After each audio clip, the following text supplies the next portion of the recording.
こんばんは、クリミナルです。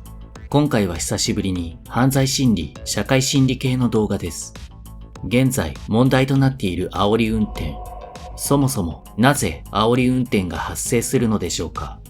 それには敵意貴族バイアスが関係しているのかもしれません。敵意貴族バイアスとは簡単に言うと認知の歪みで、相手の言動や行動に対し、それは悪意から生じたものであると捉える傾向のことです。例えば、混雑している駅ですれ違った人と肩がぶつかったとします。この時、自分だったらどう思うでしょうか。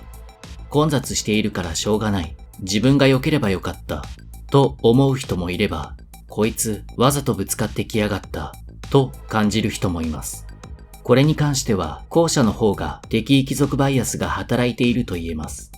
そして、この敵意貴族バイアスが強い人ほど攻撃に出る傾向が強いと、社会心理学者の A ドッチによる実験で明らかになっています。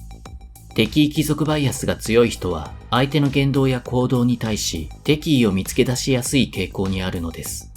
例えば、2019年8月10日に茨城県守谷市の常磐自動車道で起きた煽り運転殴打事件。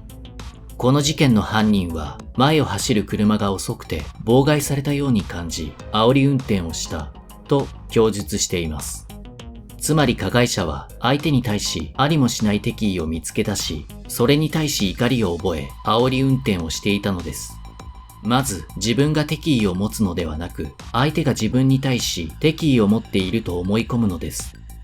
実はこの敵意貴族バイアスは日常の至るところで見られます。例えば、仕事場で上司に叱責された場合でも、上司は自分のために叱ってくれてる、自分の至らないところを気づかせてくれた、と感じる人もいれば、上司は自分のことが嫌いで恥をかかせようとしている、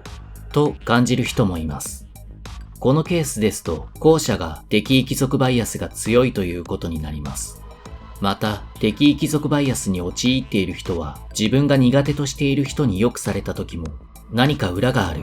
と感じてしまいます。他にも自分のことを褒めてくれた際も、それが嫌味や皮肉に聞こえてしまうこともあります。これも敵意貴族バイアスが働いていると言えます。では、どのような人がこの敵意貴族バイアスに陥りやすいのか。大まかに言うと、自己肯定感が低い人であったり、経験が浅かったり、排他的な人です。つまり、弱い自分を守るために攻撃的になっているのです。次に、敵意貴族バイアスにはどう対処すればいいのか。自分が敵意貴族バイアスに陥ってしまっている際は、この敵意貴族バイアスについて理解すること。次に、自分のことを客観視して、自分の認知が正しいのかどうかを冷静に判断しましょう。要するに、相手が自分に対して敵意を持っていると感じている自分を疑うということです。次に、怒りを切り離しましょう。できるだけ感情的になるのを抑え、冷静に対処することを心がけるのです。まずは深呼吸などして6秒以上待ちましょう。この6秒で全ての怒りが消えるというわけではありませんが、勢い余って手を出してしまうというリスクは減少させることはできるかと思います。また、敵意貴族バイアスに陥る人はパワーゲーム思考にも陥っていることがあります。パワーゲーム思考とは、簡単に言うと、対人関係において、どちらが上か下かと優劣をつけたがってしまうことです。このパワーゲーム思考を強く持っている人は、対人関係でイライラしてしまう傾向があり、時には自分の方が優れていると相手を踏みつけてしまいます。ネット上で散見されるマウントがこれに該当します。このパワーゲーム思考は、人を思い通りにコントロールしたいという制御欲求と、人に認められたいという承認欲求が関係しており、これらが強い人はパワーゲーム思考に陥りやすいです。パワーゲーム思考が強い人は自己評価を下げることを恐れていて、不安感や焦燥感を生み出しやすい傾向にあります。相手を言いまかしたい、コントロールしたいと強く思ってマウントを取ってしまうと、その結果、人間関係を窮屈にさせてしまいます。本当は自分は何がしたいのか、どうなりたいのか、ということを考える必要があります。相手が敵意貴族バイアスに陥っている際は、相手にしない方が無難です。攻撃的になっている人に対し無理に対話しようとすると火に油を注ぐことになりかねません。これをブーメラン効果と言います。ブーメラン効果とは、相手を説得しようとすればするほど相手を逆の行動に導いてしまうというものです。人は誰かに指示されたり命令されたりすると逆の思考や行動に出ようとする傾向があります。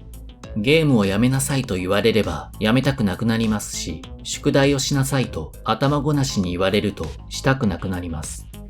怒っていて自分に敵意を向けている人に対しては応戦せず放っておくことが無難です。結びになりますが、日常生活の中で私たちは多くの人と関わり合って生きています。その中には話が噛み合わなかったり自分と合わないと感じる人もいることでしょう。もしかするとそこにはどちらか一方に敵意貴族バイアスが働いているのかもしれません。もし自分が敵意貴族バイアスに陥っているかもと思ったならば、まずは相手の言動や行動に対し敵意を見つけようとしている自分に気づくことが大事です。怒りを覚えたとしても一呼吸置き、相手から明確な敵意がなければ、それは単なる自分の勘違いだと思うようにし、適切な言動や行動をとっていきましょう。ただ、すべての怒りが悪いというわけではありません。良くない言動や行動をとった人間に対しては、時には叱ることも大事でしょう。ただ、自分が思う、こうあるべき、こうあるはずだ、という考えを相手に求めすぎると、怒りを覚えやすくなってしまうので、注意しましょう。要は、無駄な怒りを自分から生み出さないようにする、ということです。それでも怒りが消えない場合は、自分が楽しいと感じることをしたり、友人と遊びに行くなどして、怒りの発散に努めましょう。